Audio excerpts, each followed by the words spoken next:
இந்த டைவர்ஸ் கோர்ட்டில் ஒரு பெண், அந்த பெண் என்ன அப்படின்னு சொன்னால் தன்னுடைய ரொம்ப கஷ்டப்பட்ட ஃபேமிலி. ஆனால் இந்த பையன் கொஞ்சம் வசதியான பையன். என்னாச்சு அப்படின்னா இந்த பையன் வீட்டில் உள்ளவங்க என்ன நினச்சாங்கன்னா, ஒரு கஷ்டப்பட்ட ஃபேமிலியிலேருந்து ஒரு பொண்ணை எடுத்தா அந்த பொண்ணு நமக்கு நல்ல கீழ்ப்படிஞ்சு சமாதானமாக இருக்குன்ற கான்செப்டில் இவங்களே மொத்த பணத்தையும் கல்யாணத்துக்கு செலவு பண்ணி பிள்ளையினுடைய நகையை கூட இவங்களே போட்டாங்க. ஏன்னா அந்த திருநெல்வேலி சைடாக இருக்கிறதுனால பார்த்தீங்க அப்படின்னா பொன் வீட்டில் இருந்து கொடுக்கணும் அப்படின்னு எல்லாம் அது ஒரு கல்ச்சர் போயிட்டு இருக்குது. அவங்க கொடுத்தாதான் மரியாதை.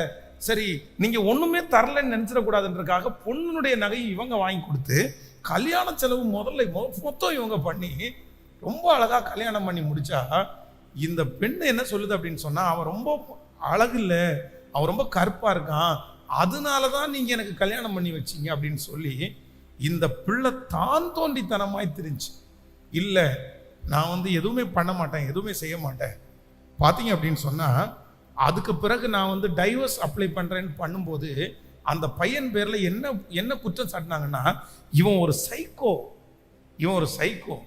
ஆனால் அந்த பையன் பார்த்தீங்கன்னா அப்ராணி, ரொம்ப அப்பாவி, ஐயோ ரொம்ப நல்ல பையன் அப்படின்னா எதிர்த்து கூட பேசாத ஆள். எப்படி இருக்கும் அந்த அம்மா அப்பாவுக்கு? வரதட்சணை எவ்வளோ கேட்டிருக்காங்க தெரியுமா? 5 crores, 5 கோடி ரூபாய். 5 கோடி ரூபாய். எனக்கு இந்த பையனை நான் விட்டு போனோம் அப்படின்னு சொன்னா, மியூச்சுவலா நான் பிரியணும் அப்படின்னு சொன்னா எனக்கு 5 கோடி ரூபாய் வேணும். அந்த பொண்ணு பக்கத்துல இருக்கிற வக்கீல் பேசும்போது என்ன பேசுறாரு அப்படின்னு சொன்னா, சார் 5 கோடி பொண்ணு பக்கத்துல கேட்குறாங்க, நான் வேணா ஒரு 3 கோடி முடிச்சு கொடுக்குறேன்.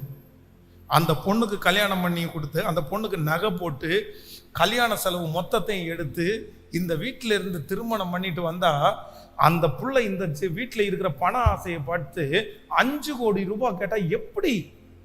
இருதயம் கடினமா இருக்குது. எப்பா இறங்குங்கப்பா, இப்படி செய்யக்கூடாதுப்பா. நான் செய்ய மாட்டேன். ஒண்ணு பண்ணினாங்க, எந்த யுத்தமும் பண்ணல. சரி, அவங்க பாட்டு கேஸ் நடத்தட்டும் அப்படின்னு சொல்லி தினம் அந்த வீட்டில் இருக்கிற மகனும் அம்மாவும் அப்பாவும் சேர்ந்து உபவாசம் இருந்து ஜெபம் பண்ண ஆரம்பிச்சாங்க. நடந்தது என்ன தெரியுமா?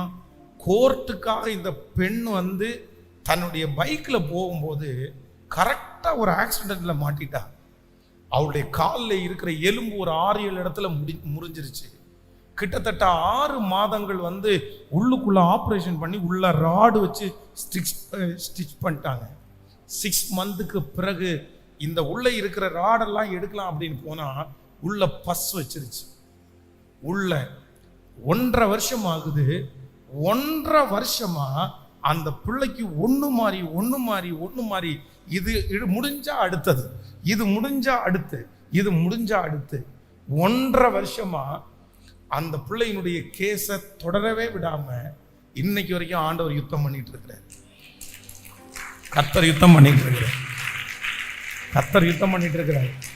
இன்னும் அந்த பிள்ளையினுடைய இருதயம் என்ன பண்ணலன்னா, என்ன ஆகல, இறங்கல. அது கடினமா தான் இருக்குது. நான் 2ல் 1 பார்ப்பேன். ஆனா நான் நம்புறேன், சில யுத்தத்தை எல்லாம் ஜெயம் எடுக்கிற வரைக்கும் ஆண்டவர் விட மாட்டாரு. சிலரை எல்லாம் கர்த்தர் கொண்டு நிறுத்துற வரைக்கும் விட மாட்டாரு. நான் நம்புறேன், நீங்க ஆண்டவரை உறுதியா பற்றி பிடிங்க, நீங்க ஆண்டவரை உறுதியா நம்புங்க, நீங்க ஜெபத்தை அதிகமாங்க. நம்முடைய யுத்தம் மாமிசத்தோடும் இரத்தத்தோடும் அல்ல, அந்தகார ரோகாதிபதிகளோடும் துரைத்தனங்களோடும் நமக்கு யுத்தம் உண்டு. நம்முடைய யுத்தம் முழங்கால் தான். நம்முடைய யுத்தம் நம்ம முழங்கால் போடும்போது சத்துரு வெட்கப்பட்டு போவான். சத்துரு மின்னலை போல விழுவான். ஹல்லேலூயா. கைகளை அசைத்து ஆமென், முழு பலத்தோடு ஆமென். ஆண்டவரே எனக்கு கிருபை தாங்க. அவங்க இருதயம் கடினப்பட்டாலும் நான் என்ன பண்ணக்கூடாதுன்னா யுத்தம் பண்ணக்கூடாது.